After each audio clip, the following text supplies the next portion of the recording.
Muy buenos días, mis hermanos. Como siempre es un gusto saludarles, dándole gracias a Dios porque nos abrió los ojos esta mañana. Nos da una nueva oportunidad para hacer mejor las cosas. ¿Qué vimos ayer?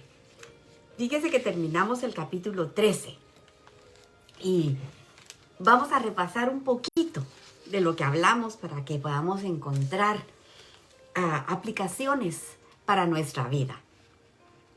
Le rogamos a Dios que nos permita pasar estos 10 minutos, ¿verdad? Con su palabra. Vimos cómo los gigantes amedrentaron.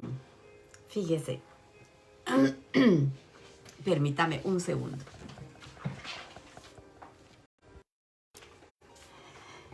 No sabía si se estaba oyendo. Pero cómo los gigantes amedrentaron al pueblo, fíjese. Y nos damos cuenta que el miedo es un espíritu contagioso. Fíjese que paraliza, el miedo nos paraliza, fíjese. Y el verso 32 del capítulo 13 dice, y hablaron mal en contra de los hijos de Israel, de la tierra que habían reconocido, diciendo, la tierra por donde pasamos para reconocerla es tierra que traga a sus moradores. Y todo el pueblo vimos, y todo el pueblo alrededor de ella son hombres de grande estatura. También vimos ahí a gigantes, hijos de Anac, raza de gigantes, y éramos nosotros, a nuestro parecer, como langostas. Y así le parecíamos a ellos. Desde una perspectiva humana, realmente ver a esos gigantes y creo que les hayan dado un miedo terrible. Y Caleb dijo, pero mire el espíritu de Caleb. Y Caleb dijo, subamos, nosotros podemos más que ellos, porque con nosotros está Yuhel-Bad-Hei, el Señor, el Dios Todopoderoso. Caleb no miraba su fuerza. Caleb estaba viendo la fuerza del Señor. Fíjese. Dijeron, no podemos subir a pelear con ese pueblo. Son gigantes, dijeron los otros 10. Nosotros parecíamos langostas, fíjese. Ellos se veían pequeños. Ellos se veían como langostas porque se estaban viendo y dependían de sí mismos. El miedo nos miente, fíjese, y nos hace vernos insignificantes y nos vence. Por eso nuestra mirada siempre debe estar en la palabra de Dios, en sus promesas. Fíjese que esa es la verdad. Porque ahí dice que nosotros no estamos por vista, fíjese, nosotros estamos por fe a la palabra de Dios. Y si Dios está con nosotros, ¿quién puede contra nosotros? ¿Cómo dijo David? ¿Se acuerda usted cómo le dijo David al gigante? Y David, fíjese que era un jovencito. Era un muchachito más o menos de 15, dicen, o 14 años. En el primer libro de Samuel, en el capítulo 17, 35, mire cómo le dice David. Tú vienes a mí con espada, lanza y jabalina, pero yo vengo contra ti en nombre del Señor de los ejércitos, el Dios de los escuadrones de Israel, que tú has provocado. Mire cómo le dice. Y usted conoce la historia. Con su misma espada, David le cortó la cabeza al gigante. Por eso tenemos que conocer la palabra, para que cuando un gigante de estos quiera venir a amedrentarnos, nosotros tengamos en la punta de la lengua lo que le vamos a decir, no con nuestras palabras, sino con la palabra de Dios. Lo podemos tirar al suelo. Y no digamos, yo no puedo. Fíjese, porque la palabra de Dios en Filipenses 4:13 dice que todo lo puedo en Cristo que me fortalece. Él es el que nos fortalece. El capítulo 14, verso 1 dice, entonces toda la congregación gritó y dio voces y el pueblo lloró aquella noche. Recordemos que Moisés, junto con el pueblo, recibió las dos mensajes, ¿verdad? Josué y Caleb decían, subamos, podemos subir, subamos nosotros. Y los otros 10 dijeron, esa tierra traga a sus moradores, no es posible que podamos ir. Y en consecuencia el pueblo reaccionó llorando, fíjese, llorando, y se negaron a creer las promesas de Dios. La desconfianza fue muy grande. Y al tener desconfianza, las personas se quejaban contra de Dios, fíjese, y deciden no continuar hasta la tierra prometida. Podríamos preguntarnos nosotros hoy, ¿cuál es nuestra esperanza? ¿En qué tierra prometida nosotros estamos esperando? En la vida eterna. Así como Moisés anunció un profeta como yo les mandará el Señor. ¿Quién fue ese profeta? Nuestro amado Jesús. En Juan 14 dice, no se turbe vuestro corazón. Creed en Dios, creed también en mí. En la casa de mi Padre muchas moradas hay. Está hablando a dónde nos va a llevar el Señor. Él está haciéndonos una promesa. Recordemos eso, que en la casa del Señor hay muchas moradas que el Señor está preparando para cada uno de nosotros. De la misma manera que Dios le había prometido a Israel, fíjese, que los llevaría a la tierra donde fluye leche y miel, la tierra prometida físicamente. Y ellos olvidaron que la salida de Egipto era exactamente este propósito, llevarlos a la tierra prometida. Y en lugar de mantenerse en fe, se mantuvieron incrédulos. Mire cómo somos. El verso 2 dice, y se quejaron contra Moisés y contra Aarón y todos los hijos de Israel. Y les dijo a la multitud, a toda la multitud, mire lo que dijeron, mire cómo estaban pensando ellos.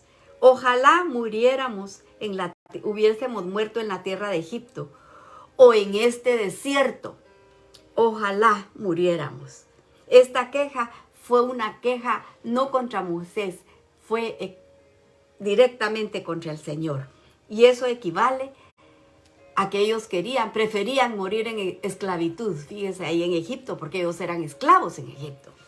Y lo lamentable de esto es que esta generación quedó enterrada en el desierto, fíjese. Lo que ellos anhelaron, eso les sucedió. Por eso pasaron 40 años dando vueltas en el mismo lugar antes de entrar a la tierra prometida. El verso 3 dice, ¿por qué nos trae el Señor a esta tierra para caer a espada? Que nuestras mujeres y que nuestros niños sean por presa. ¿No nos sería mejor volvernos a Egipto? Miren cómo están pensando. Quieren regresar a ser esclavos. Y esta queja ya subió de intensidad, ahora culpando directamente al Señor. Lo que sucedió en Cádiz fue terrible, fue algo horrible, como lo que sucedió con el becerro de oro, ¿se acuerda? Porque la reacción de Dios va a ser la misma.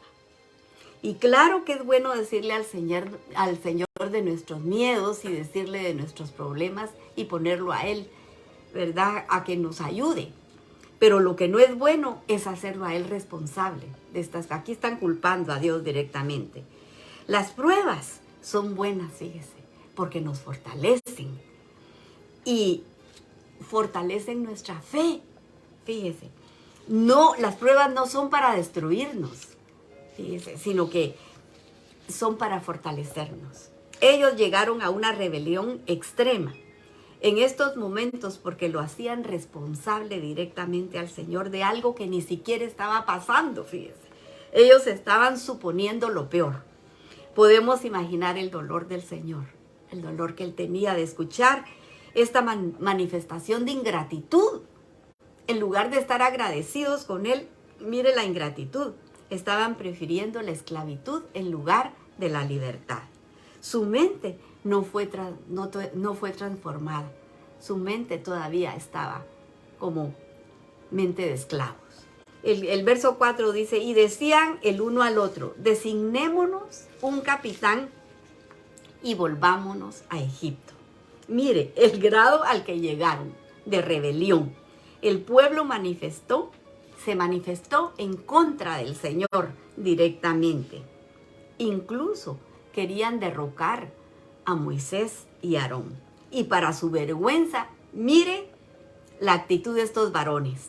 El verso 5 dice, entonces Moisés y Aarón se postraron sobre sus rostros delante de toda la congregación de los hijos de Israel.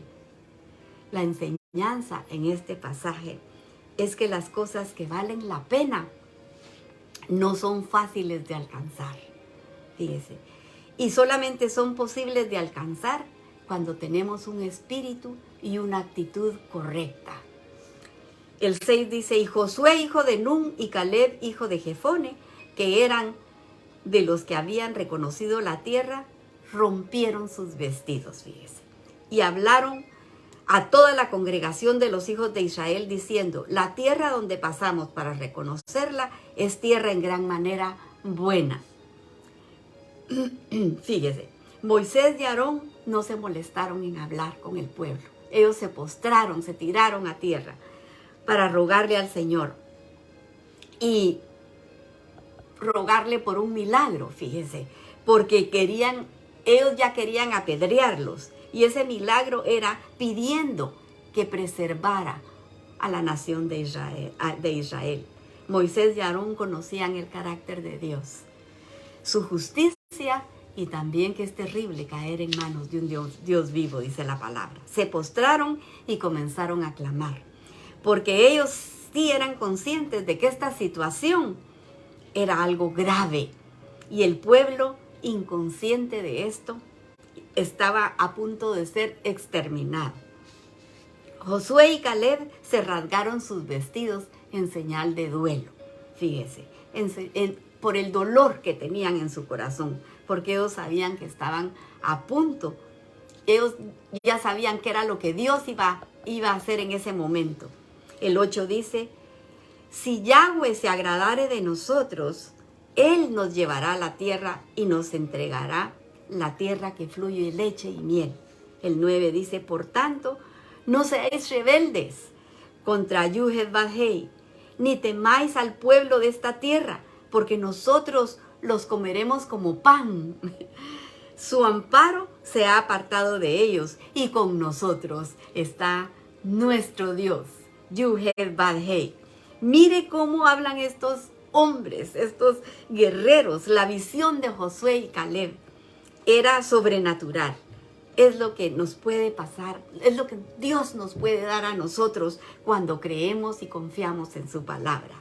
El 10 dice, entonces toda la multitud habló de apedrearlos. Mire usted, pero la gloria del Señor se mostró en el tabernáculo de reunión a todos los hijos de Israel. Imagínese usted ese momento, el Señor saliendo a defender a sus hijos. Eso es lo que Dios hace cuando nosotros somos justos, como estos 4 varones, Moisés, Aarón, Caleb y Josué. Pidámosle a Dios que Él nos dé esa fuerza y esa misma fe para que cuando nosotros tengamos que pelear, no pensemos que son nuestras armas, sino que es Él con su mano poderosa el que nos sale a defender. Hasta aquí lo dejamos y vamos a darle gracias a Dios por las peticiones que nos ha contestado y por las que están pendientes. Por favor, acérquese aquí y oremos. Pidámosle a Dios que nos escuche, ¿verdad? Señor, gracias te damos en esta mañana, Señor. Gracias por hablarnos verso a verso y por recordarnos, Señor, que nuestras batallas tú las peleas, Señor, y que no es con nuestra fuerza, Señor, sino que es con tu espíritu. Gracias, Señor, por esa gran bondad que tienes para con todos nosotros. Gracias por todas las cosas buenas que nos has concedido.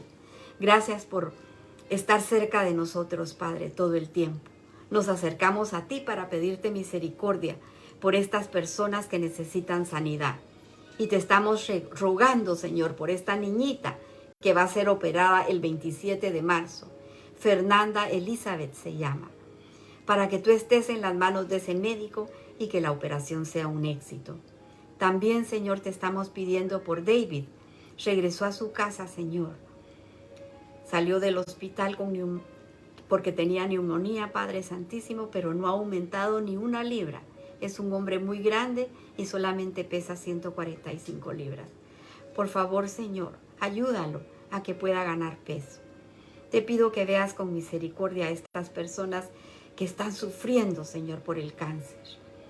A Micaela, de 19 años, con un tumor canceroso, Padre. Tócala, mi Señor. Por hermana Olivia, Julieta, Bianca, de 35 años, con 2 niños pequeños. Por Artemio, este joven de 20 años, que pueda salir de esta enfermedad. Por el jovencito de Nicaragua con su abuelita con cáncer, Padre. Por Mr. Brown, Señor, que no te conoce, Padre, pero te rogamos por su alma, Padre. Tócalo tú, Señor, y sánalo. Y, Señor, te pedimos por la hermana Reina Hernández, a quien le van a poner un marcapaso. Tócala, mi Señor, para que su corazón vuelva al ritmo que debe ser. Por Miguel Hernández, que está solicitando la custodia de sus nietos. Señor, ayúdalo. Y por el grupo de jovencitas de Honduras, Padre, que está siendo evangelizada. Las apartamos para tu reino, Señor. Oramos por la familia de la hermana Ivania. Que el Señor bendiga esa casa y la llene de tus ángeles, Señor. Por Joyce, esta abuela que está clamando por su nieto. Dale la fortaleza, Señor, y dale la seguridad que tú estás en control de todo, Padre amado. Y ponemos al hermanito Ervin por el dolor que tiene en la espalda, Señor, y por su esposa Zeneida, Padre. Son siervos tuyos que te sirven con alegría, Señor, tócalo. Y, Señor, por el hermano Jorge y la hermana Margarita, tócalos, mi Señor. Toma tú el control, Padre Santo. Y, Señor, yo te pido que bendigas a los emprendedores, a estas personas que quieren salir adelante con trabajo, Padre. Dales nuevas estrategias, prospéralos, ayúdalos, Señor, a conseguir sus sueños. Por mi amiga Araceli Chabac, tú la conoces, Señor, es tu hija y necesita un milagro. Sánala, Señor, restaurando todo su cuerpo. Y, Señor, te pongo a mis hermanas Clarita, que necesita un milagro en sus riñones, Padre. Te suplico, Padre Santísimo, que le des riñones nuevos, Padre. Por la Raquelita, por la Carol, por Audrey. Señor, sánalas de todas sus enfermedades. Por mi hijo Francisco, te agradezco que estés a su lado, Señor. Por Jordan, para que la mantengas rodeada de tus ángeles, Padre. Por todos los matrimonios con problemas donde hay niños y jóvenes. Señor, sé tú instruyéndolos con tu palabra. Por el matrimonio de Sara y Richard, bendice esa casa, Señor. Por los jóvenes que nos escuchan, Señor, toca sus corazones. Atráelos a ti, mi Dios. Por Héctor Trabanino, Señor. Por Leslie, Padre, que vuelva en sí. Que pueda oír tu voz, Señor, para que puedan entrar contigo y cenar contigo, Padre. Y, Señor, sé tú preparando a Pablo para que te sirva en tu ministerio. Por Aarón, Señor. Enséñalo por las noches, aconséjalo. Y, Señor, te pido por la Clarita, mi sobrina, por esta corte que tiene el 25 de marzo, Señor. Te rogamos que tú estés con ella haciendo justicia, Padre Santísimo. Y por la audiencia de Guatemala, Honduras, Nicaragua, Salvador y México y España. Hasta ahí mandamos tu bendición, Señor, con tu palabra. Y si alguien escuchó y tocó su corazón, yo le aconsejo que se arrepienta de sus pecados, que le abra su corazón a Jesús y que lo invite a entrar para que pueda cenar con Él y pueda heredar la vida eterna. Y todas estas cosas, Señor, las pedimos en el nombre de tu precioso Hijo Jesús. Amén y amén. Que el Señor les bendiga, mis hermanos, y si Él lo permite, mañana a esta hora nos abrazamos de nuevo con su preciosa palabra. Pero para hoy, que tengan un día lleno de la bendición del Señor. Hasta mañana.